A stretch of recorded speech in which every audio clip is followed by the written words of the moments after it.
there is something profoundly humane and beautiful. You know, when you take everything away, what is life about? Is it just about surviving, as is the case for these two characters? Is it just finding food, trying to keep others from taking your food and your lives away? Or is there something else?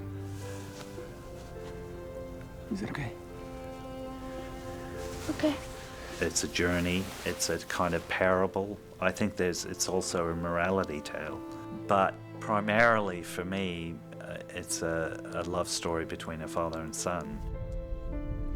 An apocalyptic world is bleak, but still the emotional core of the piece was so fresh and so powerful. The passing of the idea of humanity from one to the other and the other back again, and the need to survive in an extremely hostile world.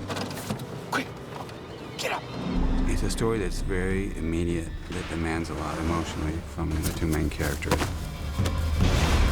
How do they preserve their humanity when they're chased and thieves rob them and there are people in dire straits all around them? There's no reason why anybody should be hopeful, and yet somehow they manage to cultivate some humanity against all the odds. Your head down! Not many good guys left, that's all. You have to watch out for the bad guys. You have to just keep carrying the fire. What fire? Fire inside you. The story relates on so many levels, and for me it was really that shining fire that he talks about, carrying the fire, that to me just represented the good in humanity that is there. It's just, we sometimes don't choose it, you know? I was lucky to be able to get a hold of Cormac McCarthy. We talked about my son and his son. And after I hung up, I realized I really hadn't asked him any of the questions about the book. And I thought, well, you know, maybe I don't need to. The book is a love letter to America, the America that's disappearing. He writes with such incredible pared down clarity, you know. There's only ever a writer like that once every few decades, you know. Hemingway, Carver, Faulkner, and he's in the pantheon of those great American writers. You know, he's written books that deal with very brutal subject matter sometimes, you know, like No Country for Old Men. But he's a very tender-hearted person, and this book was dedicated to his son. That was amazing to see him with his son and realize that's where it all comes from. You know, his son actually calling him Papa and having the same sort of conversations. And, you know, he's quite open that a lot of those conversations actually come from him and his kid. I mean, there's a reason why this book was so popular. It's the book that has reached more people around the world and meant more in all cultures, because anybody in any culture can understand the concern that a father has for his child. The magic of the book is the situation. It hasn't got a complicated plot. It doesn't motor on plot or story. It's a bunch of propositions, really, which you have to kind of be convinced by. This situation of the near future where everything's ended and all the food's gone and their neighbours are being kept in the basement as a food supply and mothers committed suicide, and not shy away from that. It couldn't be a kind of random, generalised, non-specific father and son love affair.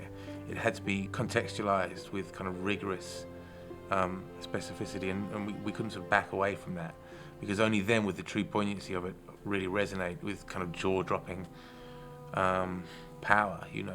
This book really came into my life at a time where I really needed somebody to kind of show me the good in humanity. And I'm really grateful for Cormac.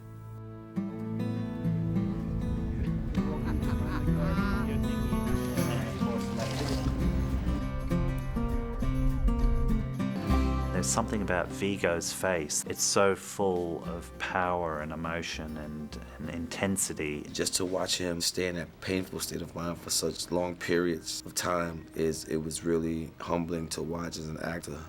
He immersed himself in that environment. He would step out into the rain and he would sleep in his clothes and he would be thrown out of places for being some homeless guy, and you know, the dust would just be embedded into him, and then he was starving himself on top of everything else. He is so dedicated as an actor. He really is, and I think that for him it's really important to carry the integrity that he really wanted this man to come across with, and I think he's fantastic in this movie. What's on the other side? Nothing. The chemistry between him and the boy is so good that you cannot take your eyes off them. You can't wait to see what happens next with them. All right, very good. We do another? No, that's good. Do you want one? Are you gonna do coverage? Yeah.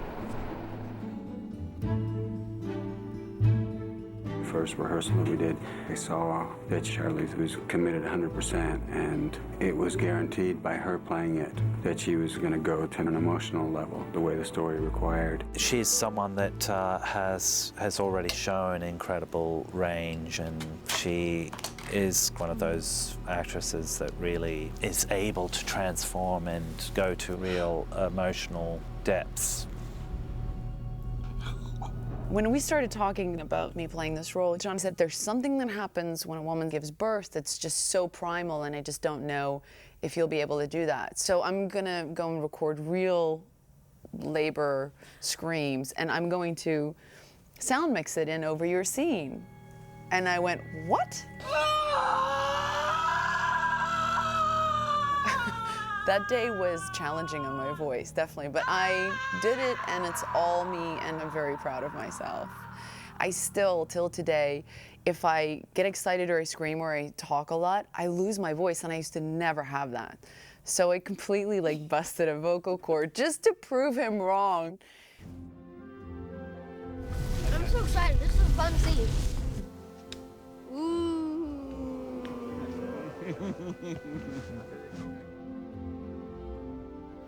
The thing that I was most concerned about over anything was how we could possibly get a boy to go through what that boy goes through and make it convincing.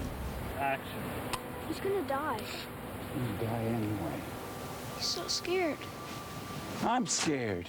Cody is a tremendously talented actor with this incredible ability to feel real things and not manufacture them. That's so pure that I think for both Viggo and I it was really great as actors to be around that. You're not the one who has to worry about everything. What? What'd you say? Yes, I am! I am the one! Cody, I think, was a great teacher for both of us. I have to say I was afraid that they wouldn't find a boy that would be up to it. It's a lot to ask to have a boy be able to read this book, understand this story, and then go there emotionally. What There's a boy, Papa! Look! But by going through some of these really difficult emotional scenes early in the movie, in this harsh climate, it pulled us together in a way that I don't think I've ever come together with an acting partner in that way. You know, he's a kid from Australia, although you'd never know it. You know, listening to the way he speaks, he sounds like an American boy. And, okay, around there. How far can I go? Edge of frame. About there? Is that right?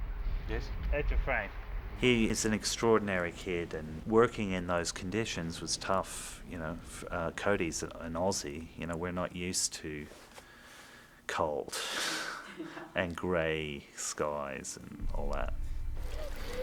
There was a moment that I'll never forget. He was having his hair washed in a stream. It's freezing, and also it was snowing.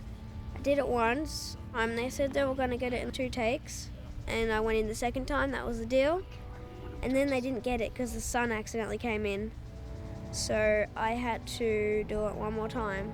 He was cold and wet, and I didn't know this, that he was so cold and wet. And he started to cry for real, and I was thinking, oh shit, we better cut. And then I realized just before stopping that he was playing the scene even though he was really crying. Stop crying. And Viggo kept going. We gotta go now. And he played the whole scene all the way through. When you do stuff and it comes out naturally, things just happen. And you say stuff that you don't really mean to say, and it works. It was good.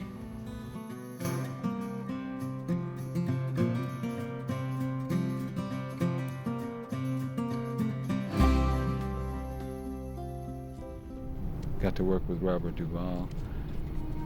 That in itself is like a beautiful little movie.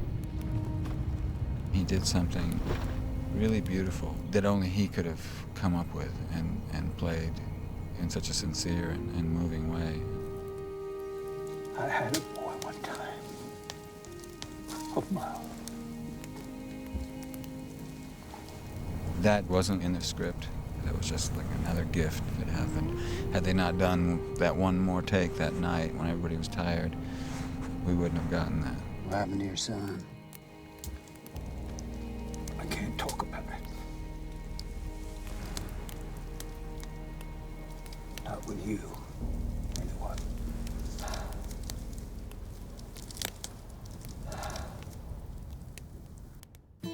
I'm really thrilled with the variety of different characters we've managed to get.